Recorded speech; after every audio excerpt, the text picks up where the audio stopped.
The Black Hawk helicopter sliced through darkness at 30 feet, invisible to enemy radar. Chief Warrant Officer Victoria Sterling gripped the controls, her grandfather's refugee stories echoing in her mind. Below, earthquake survivors were dying. Above, surface-to-air missiles waited. Tonight, her unconventional tactics would either save lives, or destroy her career forever. Before we dive into Victoria's story, I'd love to know, where are you watching from today? Drop your city and state in the comments below. Whether you're a fellow veteran, military family member, or simply someone who appreciates stories of courage, your perspective matters. Now, let's go back to where it all began. The fluorescent lights buzzed overhead in the briefing room at Fort Polk's Joint Readiness Training Center. Chief Warrant Officer Victoria Sterling stood at the front, her flight suit crisp despite the Louisiana humidity seeping through the walls. 24 pilots filled the metal chairs, their faces a mix of curiosity and skepticism. Tomorrow's mission is simple, Vic said, clicking to the first slide. Extract friendly casualties from Grid 347. Enemy forces control the area. Surface-to-air missiles confirmed. Weather's going to be rough. Lieutenant James Parker shifted in his front row seat. At 23, he still felt like everyone could see "new guy" written on his forehead. His academy training had been thorough, but this was different. Real helicopters. Real consequences. Standard approach is here, Vic continued, pointing to the map. High altitude, direct route. Safe. Predictable. She paused. And exactly what they'll be watching for. Sergeant Major Robert Williams crossed his arms in the back row. At 45, he'd seen plenty of young officers with bright ideas. His gray hair and weathered hands told stories of 30 years in cockpits, most of them following procedures that kept people alive. What I'm proposing, Vic said, advancing to the next slide, is this. The room went quiet. Her flight path showed an impossible route, skimming treetops, weaving through valleys, staying below radar coverage. "Ma'am," Bear Williams said, his voice carrying the weight of experience, "that's awfully close to the ground." 30 feet, Vic replied. Sometimes less. A few pilots whistled. Jimmy felt his stomach tighten. With respect, Bear continued, standing slowly, ghost flying is for video games, not real aircraft. You put a Black Hawk that low in combat conditions, you're asking for trouble. The room's tension shifted. Everyone knew Bear's reputation. 3 tours, countless missions, 0 losses under his command.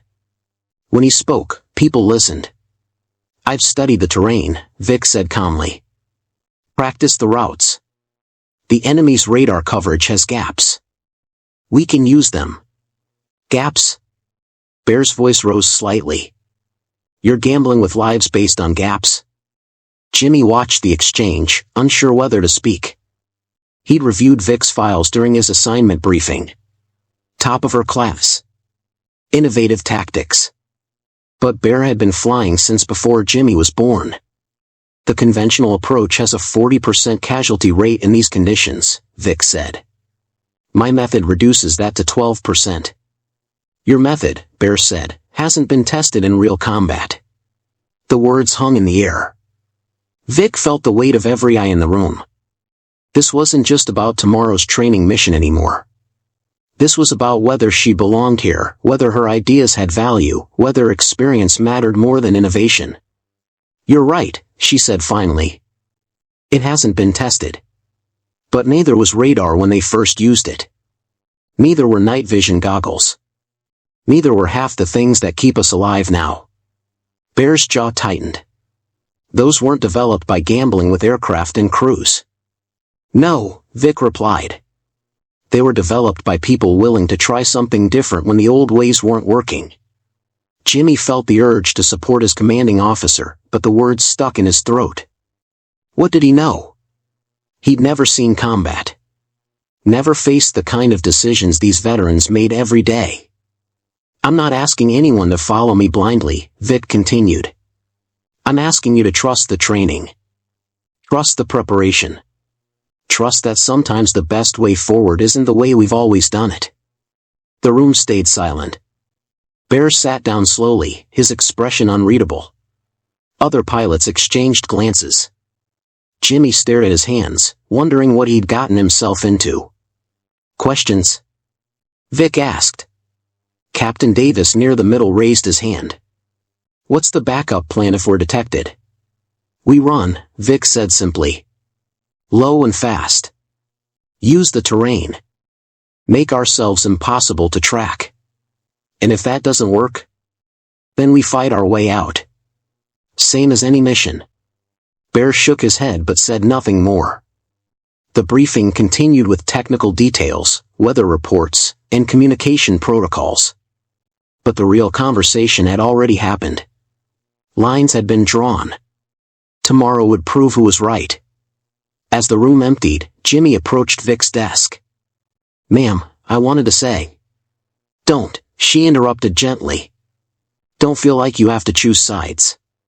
Just be ready to fly. Outside, the Louisiana night pressed against the windows. Somewhere in the darkness, tomorrow's mission waited. Vic gathered her papers, thinking about her grandfather's stories of waiting for help that never came. She wouldn't let that happen again. Not on her watch. The rotor blades cut through the pre-dawn darkness, their rhythmic thump echoing across the flight line. Vic ran through her pre-flight checklist one final time, her hands moving automatically over familiar switches and gauges. The Black Hawk's instruments glowed green in the cockpit, each light confirming the aircraft was ready for what lay ahead. Phantom 7, this is Tower. You're cleared for takeoff. Wind is light and variable. Weather update shows storm cells moving in from the west. Tower, Phantom 7. Copy all. Lifting off now. Jimmy sat in the co-pilot seat, his headset crackling with radio chatter from other aircraft in the training exercise. His hands gripped the collective a little too tightly, but his voice stayed steady. All systems green, ma'am. We're ready to go. Behind them, Bear occupied the crew chief position, his eyes scanning the terrain through the open cabin door. He'd flown this route dozens of times, but never the way Vic planned to fly it tonight. His jaw worked silently as he watched the ground drop away. Phantom 7, this is Red Crown. You are cleared into the training area. Enemy forces are simulated along your route. Rules of engagement are in effect. Red Crown, Phantom 7. Understood. Beginning descent to nap of the Earth altitude. The aircraft dropped suddenly, making Jimmy's stomach lurch. Through the windscreen, he watched trees rush past at eye level. Branches seemed close enough to touch. The altimeter showed 28 feet and falling. Despite the helicopter's violent shaking as it hit turbulence between the trees. Vic said, her voice calm the first time always feels like this. Bear's voice crackled through the intercom. Pilot, we're awful close to those power lines. I see them, Vic replied, banking sharply to avoid the cables. 30 seconds, then we'll be in the clear. The Black Hawk skimmed over a small valley, its rotor wash bending the grass below. Jimmy forced himself to focus on his instruments instead of the terrifying view outside. Navigation showed they were exactly on course, but his heart hammered against his ribs. Contact bearing 270, Bear announced. Looks like a patrol. Through the trees, headlights moved along a dirt road. The enemy force was simulated, but the exercise felt real enough. Vic adjusted their heading slightly, using a ridgeline to mask their approach. They can't see us, she said. We're below their sight line. If you say so, Bear muttered. The radio crackled with new traffic. All stations, this is Red Crown. Stand by for priority message. Jimmy and Bear exchanged glances. Priority messages during training exercises were rare. Usually meant someone was in trouble. Red Crown, Phantom 7. Standing by. Phantom 7, switch to secure channel 7 for classified traffic. Vic's hand moved to the radio selector. Switching to 7. Static filled their headsets for a moment, then a different voice came through. The tone was urgent, official. Not part of the exercise. Phantom 7, this is Colonel Martinez at Operations. We have a developing situation. Major earthquake, civilian casualties, approximately 50 miles south of your current position. Hostile forces control the area. All conventional aircraft are grounded due to weather conditions. Jimmy felt the blood drain from his face. This wasn't training anymore. Copy, sir. What's our involvement? Stand by, Phantom 7. We're assessing options. Bear leaned forward in his seat. Pilot, we should return to base. This is way above our pay grade. We're not ordered to return, Vic said. We're ordered to stand by. There's a difference between standing by and volunteering for a suicide mission. The secure channel crackled again. Phantom 7, Operations. We need immediate reconnaissance of the disaster area. Standard aircraft cannot penetrate the weather system. Surface-to-air threat is confirmed active. Jimmy's hands began to shake slightly. Real missiles. Real enemy forces. Real people dying while they flew circles in the dark. Sir, Vic said carefully, Phantom 7 is currently conducting low-level navigation training. We have capability for adverse weather operations. Negative, Phantom 7. You're a training flight. Return to base when exercise concludes. Bear nodded grimly. That's our answer. We go home. But Vic didn't acknowledge the order immediately. Through her headset, she could hear other radio traffic. Search and rescue units grounded. Medical evacuation impossible. Weather getting worse by the hour. Phantom 7, Operations. Did you copy last transmission? Operations, Phantom 7. We copy. Request permission to speak. Go ahead. Sir, we're currently demonstrating stealth approach capabilities. Low level, terrain following flight. We might be able to get through where others can't. Jimmy's heart stopped. She was volunteering them for a real mission. Against real threats. With real consequences. Phantom 7, you're a training crew. This is not a training scenario. Understood, sir. But people are dying while we debate qualifications. Bear's voice cut through the intercom, sharp and angry. Pilot, we need to talk. Now. The radio went silent. Below them, the Louisiana landscape rolled past in the darkness. Somewhere to the south, earthquake survivors waited for help that might never come. In the cockpit, 3 people faced a decision that would change everything. Operations, Phantom 7. Standing by for your decision. The static filled their headsets like white noise, carrying the weight of lives hanging in the balance. Vic switched off the secure channel and turned to face her crew. The Black Hawk continued its low flight pattern, autopilot holding them steady while the real conversation began. In the cabin, Bear unbuckled his harness and moved forward, his face tight with concern. Pilot, we need to talk about this, he said, his voice cutting through the rotor noise. You're thinking about volunteering us for a mission we're not qualified for. We're qualified, Vic replied, her hands steady on the controls. We're flying the same aircraft. Using the same tactics. The only difference is the stakes. The stakes are everything, Bear shot back. This isn't a training exercise where mistakes get you a poor evaluation. This is real. People die when things go wrong. Jimmy listened to the exchange, his stomach churning. Part of him wanted to support his commanding officer. Part of him wanted to agree with Bear's caution. All of him wanted to be anywhere but in this cockpit making this decision. Bear's right, Jimmy said quietly. We're not combat ready. I've never flown under fire. Neither have you, not in a Black Hawk. Vic's jaw tightened. So we let people die while we wait for someone more qualified? If necessary, yes, Bear said firmly. That's how the military works. You don't send training crews into combat zones. My grandfather watched his village burn while qualified help never came, Vic said, her voice low but intense. He waited 3 days for rescue that was always 24 hours away. You know what he told me? He said the dead don't care about qualifications. Bear's expression softened slightly, but his position didn't change. I understand that. But your grandfather wasn't responsible for getting other people killed because he wanted to prove something.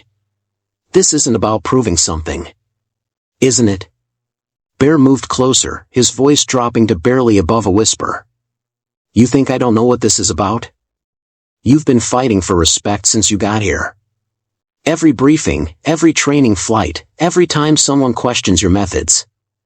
This is your chance to show them all. Jimmy watched his two crewmates face off, feeling the weight of the decision pressing down on all of them. The radio crackled with distant traffic, other units reporting positions, weather updates, routine training chatter that seemed surreal given their situation. You want to know what this is about? Vic asked. It's about knowing we could help and choosing not to. It's about flying safe routes while people die 50 miles away. My father flew experimental tactics in Vietnam, Bear said, his voice rough. New approaches, untested methods. He thought he was saving lives too. You know what saved his life? Following orders. Staying within his capabilities. Not volunteering for missions above his pay grade. What happened to him? Bear was quiet for a long moment. He didn't come home. Not from the mission he volunteered for. The one where he decided standard procedures weren't good enough. The words hit the cockpit like a physical blow. Jimmy felt his chest tighten, understanding now why Bear fought so hard against taking risks. It wasn't just about procedures or regulations. It was personal. I'm sorry, Vic said softly. I didn't know. Most people don't. But I've seen what happens when good people make bad decisions for good reasons. I won't watch it happen again. The secure channel crackled back to life. Phantom 7, operations. We need your decision. Are you volunteering for reconnaissance mission or returning to base? Vic stared at the radio, her hand hovering over the transmit button. Below them, the Louisiana landscape continued to roll past, dark and peaceful. 50 miles away, people waited for help that might never come. What would your father want you to do? She asked Bear. He'd want me to come home alive. To make sure you and Jimmy come home alive. And if you were trapped under rubble? If you were the one waiting for rescue? Bear closed his eyes. That's not fair. None of this is fair. But it's the choice we have. Jimmy found his voice. What are the odds? Really? If we go, what are our chances? Vic looked at him directly. With conventional tactics? Maybe 60%. With mine? Better. Maybe 80%. Maybe isn't good enough, Bear said. Maybe is all we ever get, Vic replied. In training, in combat, in life. Nothing's guaranteed except the choice we make right now. The radio crackled again. Phantom 7, operations.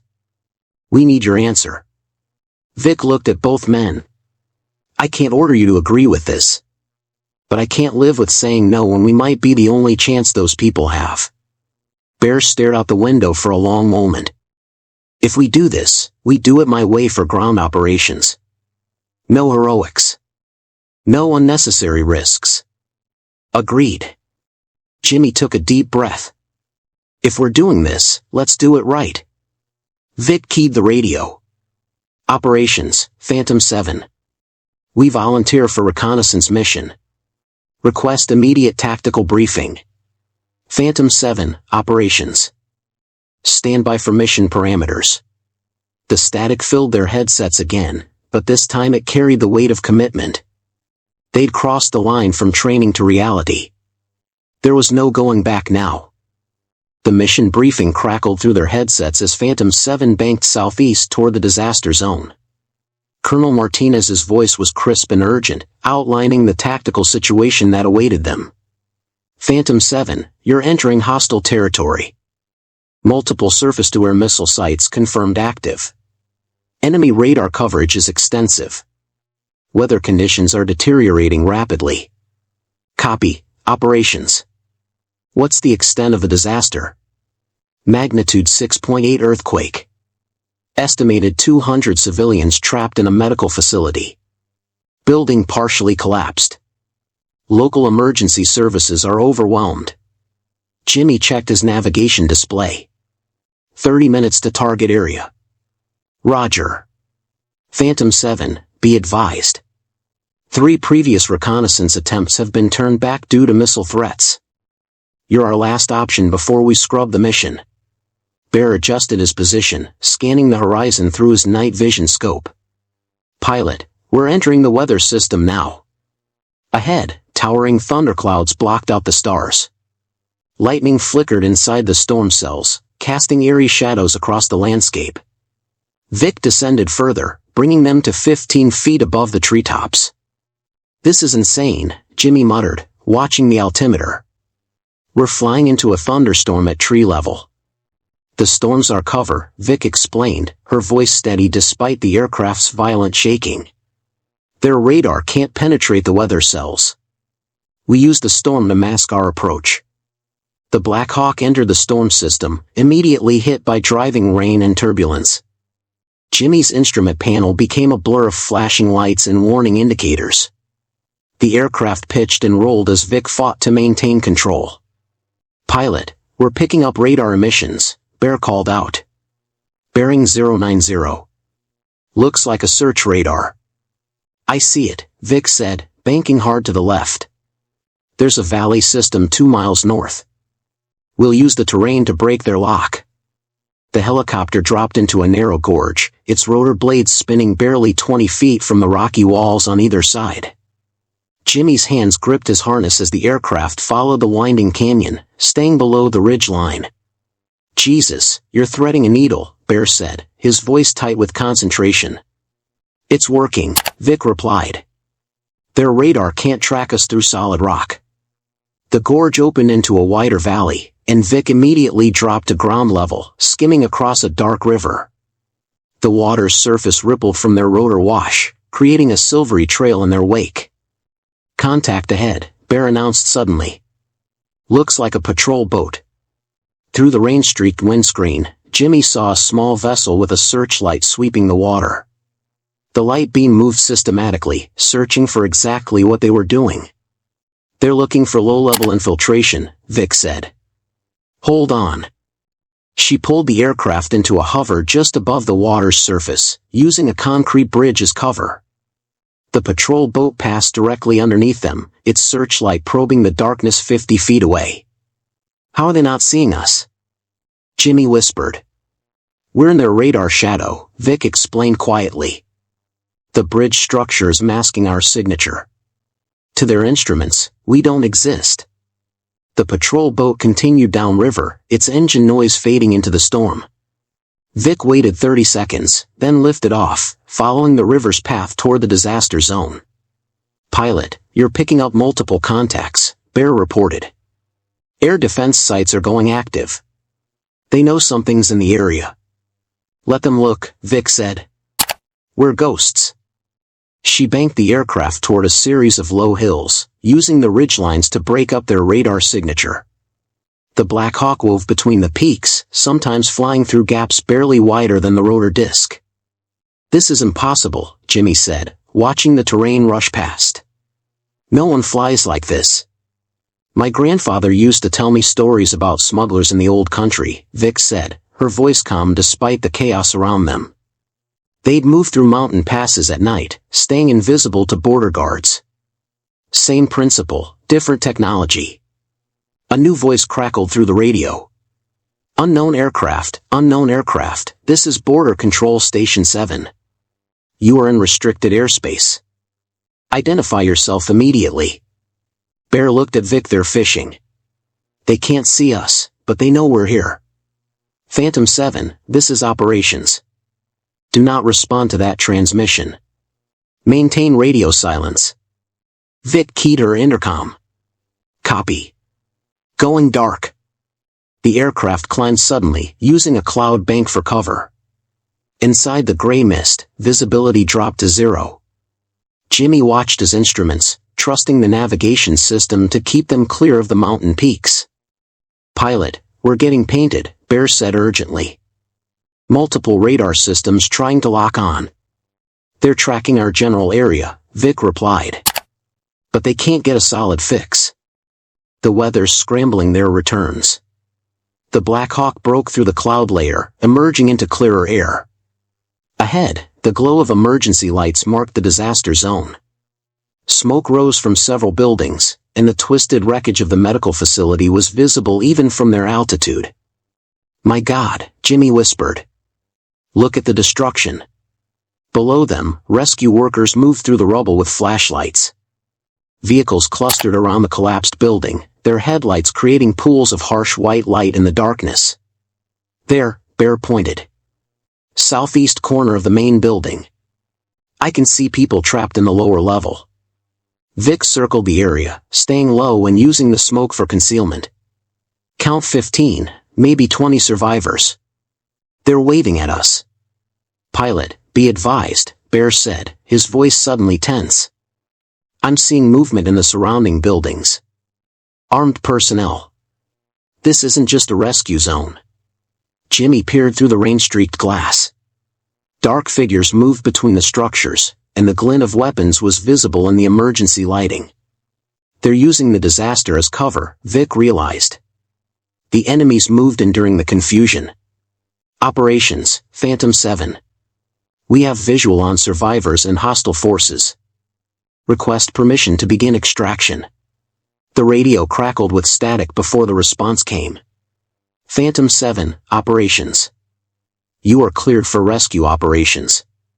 Be advised, you are now in active combat zone. Rules of engagement are weapons free." Vic took a deep breath, looking at her two crewmates. "This is it. Real mission, real enemy, real stakes. Everyone ready?" Jimmy nodded, his fear replaced by determination. Bear checked his weapon and gave a thumbs up. Phantom 7 beginning descent to landing zone. The aircraft dropped toward the disaster zone, ready to face whatever awaited them below. The Black Hawk touched down in a cloud of dust and debris, its rotors whipping loose concrete and metal fragments across the landing zone.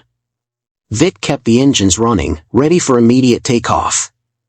Through the chaos, she could see the trapped survivors waving desperately from the collapsed building's lower level. "Bear, you're on ground operations," she called over the intercom.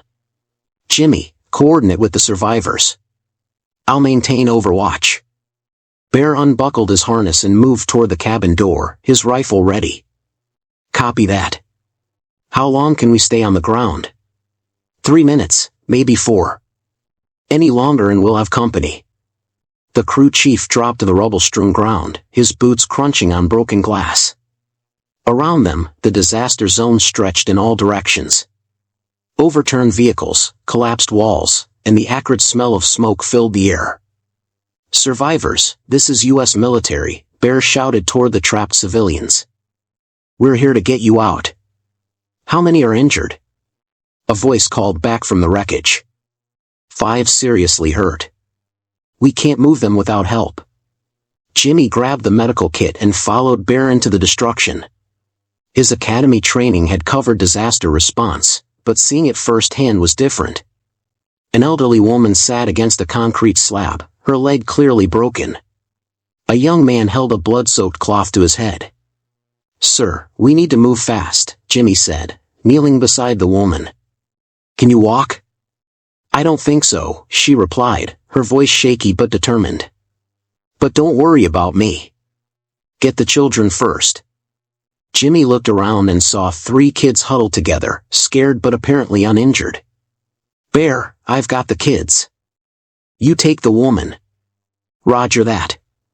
As they began moving the survivors toward the helicopter, muzzle flashes erupted from the surrounding buildings. The enemy forces had finally reacted to their presence. Contact left," Bear shouted, returning fire while carrying the elderly woman. "We've got multiple shooters in the apartments." Vic's voice crackled through their headsets. "I see them. 4 positions, maybe 5. Jimmy, get those kids to the bird." Now. Jimmy scooped up the smallest child, a girl who couldn't be more than 6 years old. "It's okay," he said, surprised by how calm his voice sounded. "We're going to get you out of here." Bullets whined off the concrete around them as they ran toward the Black Hawk. The aircraft's door gunner position was empty, but Vic had angled the helicopter to provide some cover from the enemy fire. "Pilot, we need suppressing fire," Bear called out, struggling with the injured woman's weight. "I can't shoot from here," Vic replied. "But I can move us." The Black Hawk lifted slightly, its rotor wash creating a dust storm that obscured the enemy's vision. The maneuver gave Bear and Jimmy the cover they needed to reach the aircraft. "Kids are loaded," Jimmy reported, helping the children into the cabin. "Going back for the others." "Negative," Bear said firmly. "I'll get them. You stay with the aircraft." But Jimmy was already moving, running back toward the building where more survivors waited. A bullet struck the wall beside his head, showering him with concrete chips. He didn't stop. "Jimmy, what the hell are you doing?" Bear shouted. "My job," Jimmy replied, reaching a man with a serious chest wound. "Sir, I'm going to get you out of here." The man nodded weakly. Jimmy lifted him carefully, remembering his medical training. Behind them, more gunfire erupted as the enemy closed in. "Pilot, we're taking heavy fire," Bear reported. "They're moving to flank us." "Copy that." "How many more survivors?" "3, maybe 4. "Jimmy's got one." "I'm going for the others." Vic watched the tactical situation develop through her night vision. Enemy forces were advancing from multiple directions, using the rubble for cover. Her crew was exposed, vulnerable, running out of time. "Bear, Jimmy, we need to go. Now." "Almost there," Bear called back, carrying an unconscious teenager toward the helicopter. "Last group coming out." Jimmy helped his patient into the cabin, then turned to assist Bear. The older sergeant was struggling with the teenager's weight, and enemy fire was getting closer. "I got him," Jimmy said, taking the teenager's legs. Together, they carried him to the aircraft. "That's everyone," Bear announced. "Let's get out of here." But as they lifted off, tracer rounds began streaking past the cockpit. The enemy had brought up heavier weapons, and the Black Hawk was now in serious danger. Taking fire from multiple positions, Vic reported. "Hold on, this is going to get rough." She dropped the aircraft to ground level, using the destroyed buildings for cover. The helicopter weaved between concrete pillars and collapsed walls, its rotor blades coming within inches of obstacles. "How are you doing this?" Jimmy asked, watching the impossible flight path. "Same way my grandfather escaped through the mountains," Vic replied. "One turn at a time." A surface-to-air missile streaked past their starboard side, close enough to feel the heat wash through the cabin. Bear grabbed his rifle and returned fire through the open door. "Pilot, we need to get above this," he called out. "They're bracketing us." "Negative. We go up, we die. We stay low, we live." The Black Hawk burst out of the disaster zone, flying barely 20 feet above the ground. Behind them, the enemy's muzzle flashes grew smaller, then disappeared entirely. "We're clear," Bear announced. "All survivors stable. Good work, everyone." Jimmy looked at the rescued civilians, then at his crewmates. Somewhere during the chaos, he'd stopped being scared and started being a soldier. "Phantom 7, this is operations. What's your status?" "Operations, Phantom 7. Mission accomplished. 15 survivors extracted. No friendly casualties. Heading to medical facility. Outstanding work, Phantom 7. You just saved 15 lives." But they weren't home yet. The medical facility's landing pad was bathed in the golden light of sunrise as Phantom 7 touched down. Medical personnel rushed toward the Black Hawk, gurneys and equipment ready for the survivors they'd rescued from the earthquake zone. Vic shut down the engines, the rotor blades gradually slowing to a stop. "All survivors to Trauma Bay 1, a doctor shouted over the fading engine noise. "We've got multiple injuries, possible internal bleeding." Jimmy helped carry the elderly woman from the aircraft, her hand gripping his arm tightly. "Thank you," she whispered in accented English. "Thank you for not leaving us." "Ma'am, we weren't going to leave anyone behind," Jimmy replied. Something in her voice reminded him of his own grandmother, and he squeezed her hand gently before the medical team took over. Bear supervised the unloading of the more seriously injured survivors, his movements efficient despite the exhaustion showing in his face. The teenager they'd carried out last was conscious now, looking around with confused but grateful eyes. "You're going to be fine," Bear told him. "These doctors will take good care of you." As the medical teams worked, Colonel Martinez approached the aircraft. His uniform was crisp despite the early hour, and his expression was serious but pleased. "Phantom 7, I need a full debrief in 30 minutes. But first, I want to say this was exceptional work. All of you." "Thank you, sir," Vic replied. "The crew performed perfectly under pressure. From what I heard on the radio, you all did. Bear, your ground operations were textbook. Jimmy, your performance exceeded expectations for someone with your experience level." Jimmy stood a little straighter. "Thank you, sir. I had good leadership." "And Vic," the colonel continued, "your flying was unlike anything I've seen in 25 years. Those tactics you've been developing?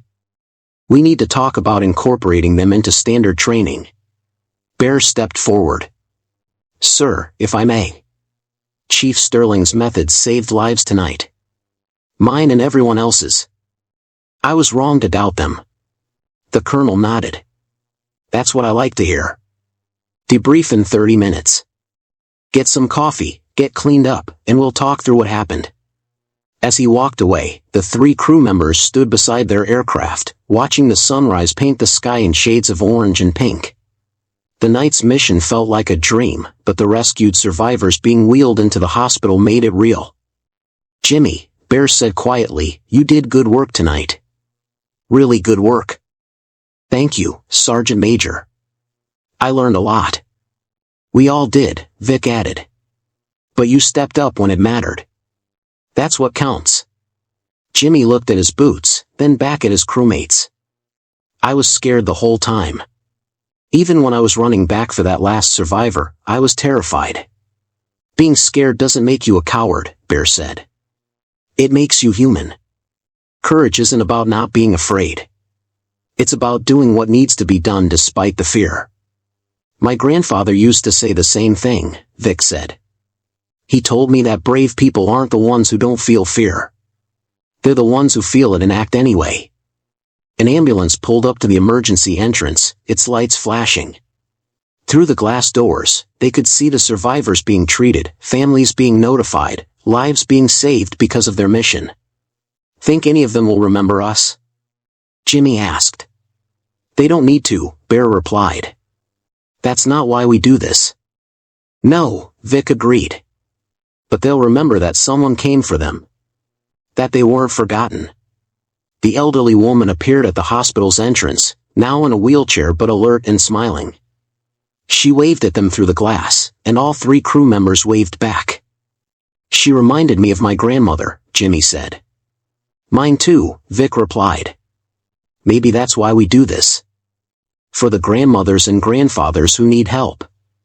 For the kids who need someone to come for them in the dark." Bear nodded slowly. "Your grandfather would be proud. Both of you." As they walked toward the debriefing room, Vic thought about the night's events. The arguments, the fear, the moment when training became reality. But mostly, she thought about the 15 people who would go home to their families because 3 strangers in a helicopter had refused to say no. "Bear," she said, "I want you to help me train the next group. Your experience, my methods. Together." "I'd be honored," he replied. "Maybe we can teach them that the best tactics come from combining old wisdom with new ideas." "And Jimmy," Vic continued, "I'm putting in a request for you to stay with this unit. If you want to." Jimmy grinned. "Yes, ma'am. I definitely want to." The debriefing room was ahead, where they'd explain their decisions, their tactics, their results. But the real debrief had already happened in the quiet moments after the mission, when 3 people who'd started as strangers had become a team. Outside, the Louisiana sun climbed higher, burning off the morning mist. Somewhere in the distance, another training exercise was beginning, another crew was learning to fly, another group of soldiers was preparing for the moment when training would become reality. The cycle continued, but the lessons endured. If this story moved you, please hit that like button and subscribe for more incredible military stories. I'd love to hear from you in the comments below. Have you ever witnessed courage like Victoria's? Do you have your own military stories to share? What did you think of the team's transformation throughout this mission? Your thoughts and experiences make this community stronger, so please share them below. Thanks for watching, and I'll see you in the next story.